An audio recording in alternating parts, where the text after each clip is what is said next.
کہ محمد رسول اللہ صلی اللہ علیہ وسلم کی امت ہے اور اس امت کے تحفظ کی ذمہ داری اللہ نے علماء پہ ڈالی ہے.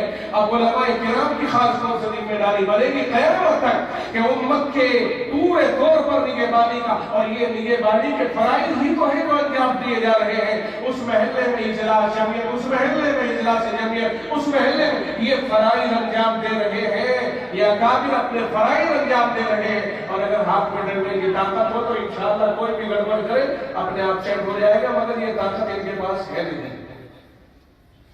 سمجھا سکتے ہیں. اب آپ کو سمجھنا ہوگا، دھیان دینا ہوگا کہ میں کیا سمجھا رہے کیا نہیں سمجھا رہے. سمجھدار لوگوں کو اشاروں سے کام چل جاتا ہے، آپ خود سمجھو اس کو. تو انشاءاللہ یہ طے کریں کہ آپ اس بازی نہیں کریں گے، اس لیے کہ یہ مال ہماری ملکیت نہیں ہے، رب کی طرف سے استعمال کے لیے دیا گیا.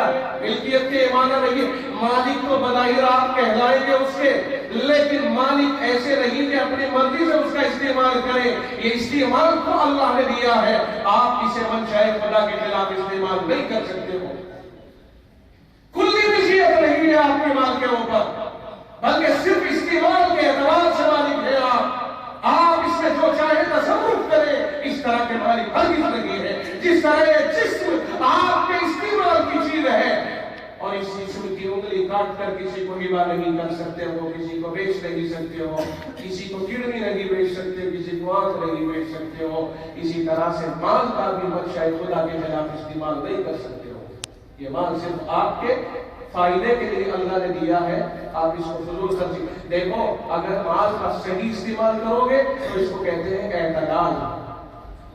مال کا اگر صحیح استعمال کرو گے تو اس کو کہتے ہیں اعتدال، اور مال کا ضرورت سے زیادہ استعمال کرو گے اس کو کہتے ہیں فضول خرچی. سمجھ میں آ گئی کہ نہیں؟ ضرورت ہے نہیں اور خواہ مخواہ خرچ کیے جا رہے ہیں. تو یہی ہوتی ہے کہ صاحب یہ فضول خرچی میں چلا گیا اور اسراف میں چلا گیا. اس سے اور مال کو ضرورت کی جگہ پر خرچ کرنا، مال کو ضرورت کی جگہ پر خرچ نہ کرنا، اس کو کہتے ہیں بخل. تو بخل بھی نہ کرے اور اسراف اور فضول خرچی نہ کرے، ضرورت کے حساب سے خرچ کرے. اسی کو کہتے ہیں اعتدال. یہی ہماری ضرورت ہے، بیاہ شادی ہو یا کچھ بھی ہو، ہر جگہ اعتدال سے خرچ کریں.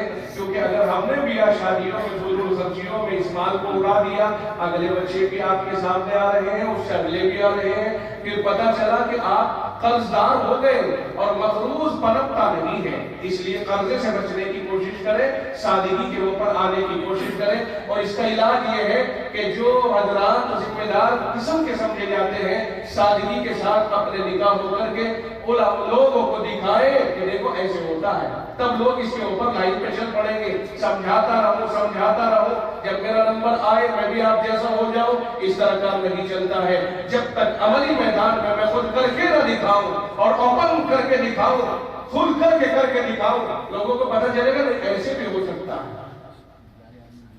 کوئی بھی کام کرنے کے لیے آدمی کو قربانی دینی پڑتی ہے، اپنے آپ کو آگے بڑھایا جائے. سمجھدار وہی ہے کہ عمل سے ثبوت دے. زبان کے مقابل عمل کا زیادہ اثر پڑتا ہے. تو بیاہ شادیوں میں انشاءاللہ اپنے مال کی بچت کریں گے، فضول خرچی نہیں کریں گے. منڈے کو چھوڑ کر ولیمہ کرو نا. ولیمہ سنت ہے، منڈا رسم ہے. ایک دن پہلے کے بجائے ایک دن بعد میں کھلاؤ، دعوت کھلاؤ، بارات سے گریز کرو، نکاح میں شرکت کرو. اس طرح کی چیزوں کے اوپر جانے کی کوشش کی جانی چاہیے.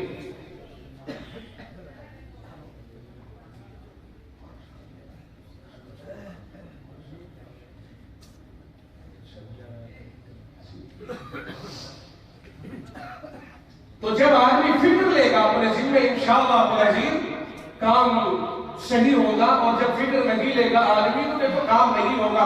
فکر سے کام ہوتا ہے. مثال کے طور پر ایک آدمی متولی ہے مسجد کا، فکر لے لیا اور اس نے امام صاحب نے فکر لے لیا.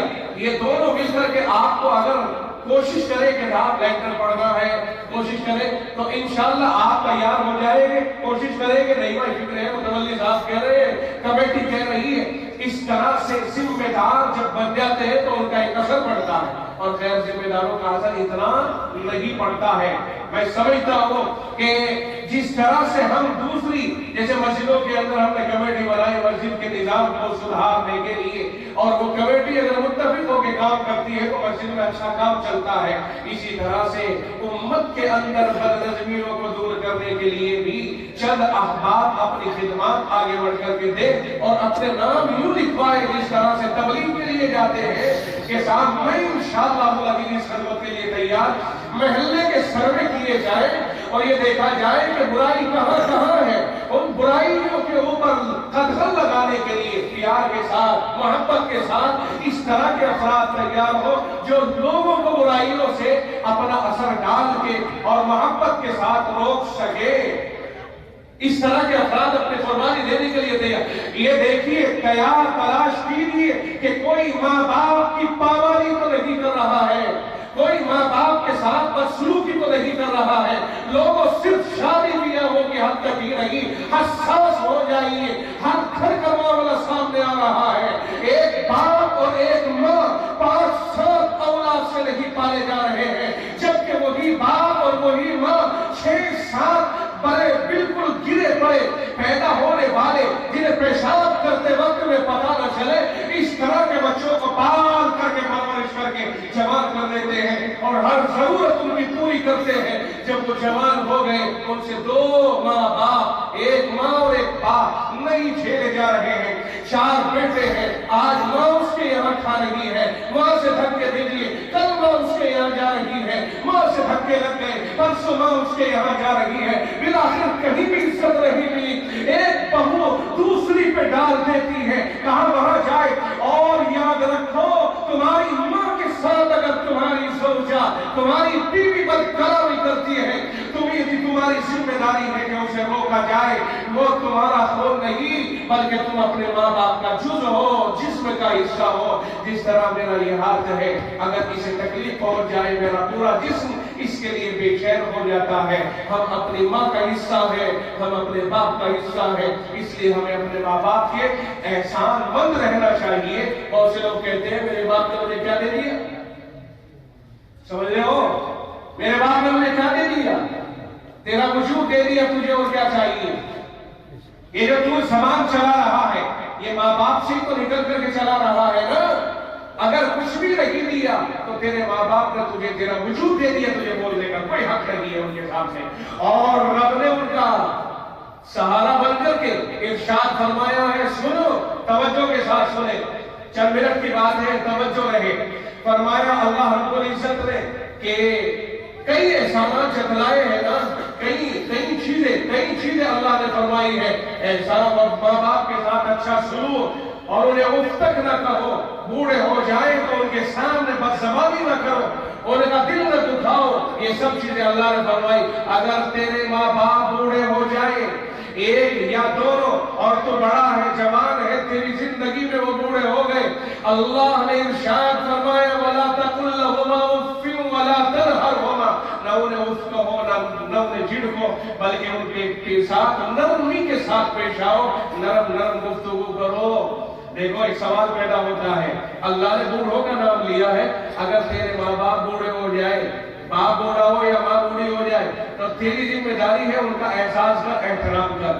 اگر بوڑھے ہو جائے ٹھیک ہے نا، اگر جوان ہو تو اللہ نے اس وقت چھیڑا نہیں، جوانوں کو نہیں چھیڑا، بوڑھوں کو چھیڑا ہے، کہا یہ بوڑھے ہیں بوڑھے۔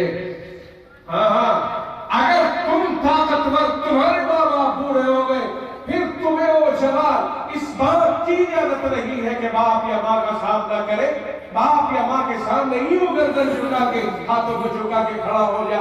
یہ رب نے کہا ہے، کوئی اور نہیں۔ پتر میں پارے میں تو مفصل ذکر ہے اس کا، پوری آیت اللہ رب العزت نے ارشاد فرما دی ہے۔ کیوں؟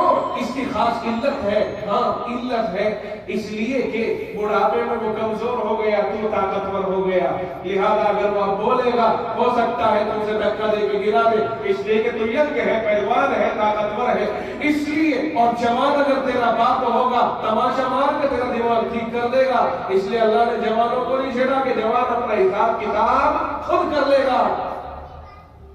سمجھ میں نہیں آئی؟ جوان اپنا حساب خود کر لے گا۔ 40